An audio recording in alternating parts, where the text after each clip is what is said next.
বাসা ভাড়া নেয়ার কথা বলে ঘরে ঢুকে মোবাইল চুরি করছে একটি চক্র। সম্প্রতি ৩০ মিনিটের ব্যবধানে ধানমন্ডি এলাকার দুটি বাসায় এ কাণ্ড ঘটায় দুই নারী। ভুক্তভোগীরা বলছেন, বাসার ভাড়া ও সুযোগ সুবিধা নিয়ে কথা বলতে বলতে মোবাইল নিয়ে সটকে পড়ে তারা। পুলিশ বলছে, এমন চুরি রোধে নগরবাসীকে সচেতনতার বিকল্প নেই। শাকিবুর রহমানের রিপোর্টে বিস্তারিত। 19 সেপ্টেম্বর 2025 বেলা 12:15 কাঁঠালবাগান এলাকার একটি বাসার সিসিটিভির ফুটেজে দেখা যায় মাস্ক পরে দুই নারী একটি বাসায় প্রবেশ করছে, আবার কিছুক্ষণ পর বেরিয়ে যান। ঠিক আধা ঘন্টা পর ওই দুই নারীকে একই কাজ করতে দেখা যায় ধানমন্ডি 5 নম্বর রোডের আরেকটি বাসায়।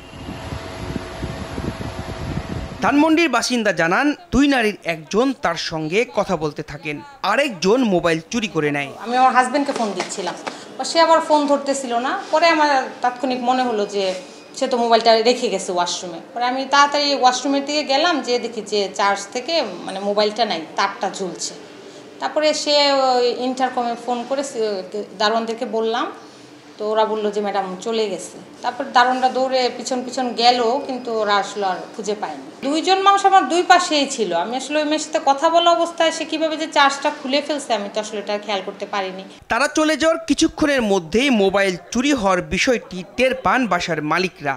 এমনকি এ নিয়ে পুলিশের পরিচয় দিয়ে মোবাইল ফেরত দেওয়ার কথা বলে দাবি করা হয় মোটা অঙ্কের টাকা। আমার যেদিন ফোনটা হারায় তার পরের দিন আমার একটা কল এসেছিল, আমাকে বলেছে যে চিটাগং থানা থেকে বলছে আপনার ফোনটা উদ্ধার করা গেছে, আপনার কি iPhone 15 পিঙ্ক কালার ফোন হারিয়ে গেছে কেন স্পেসিফিকলি। এবং তারা যে ফোনটাতে কলটা দিয়েছিল সেটা হচ্ছে জিডির সময় যে ফোনটা দেওয়ার নাম্বারটা দেওয়া হয়েছে।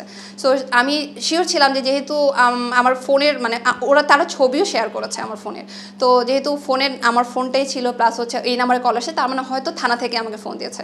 তো তারা আমাকে বললো যে আপনি আপনার ভোটার আইডি কার্ড দেন, আপনার হচ্ছে বাসার অ্যাড্রেস দেন, প্লাস হচ্ছে ফোনের বক্সের কাভার ছবিটা দেন। তো আমি সবই শেয়ার করছি, করার পর আমাকে বললো যে আপনার অ্যাড্রেসে আমরা ফোনটা আজকে পাঠিয়ে দিব, তো আমাদের কিছু খরচ হয়েছে। পুলিশ বলছে যে আপু আমি আমার পায়েও ব্যথা পেয়েছি, সো আমাদেরকে কিছু টাকা দেন। সো ওনারা আমার কাছে 15,000 টাকা দাবি করে, তারপর নেগোসিয়েট করে 10,000 টাকায় রাজি হয়, তাহলে তারা আমার ফোন পাঠাবে এইভাবে বলে।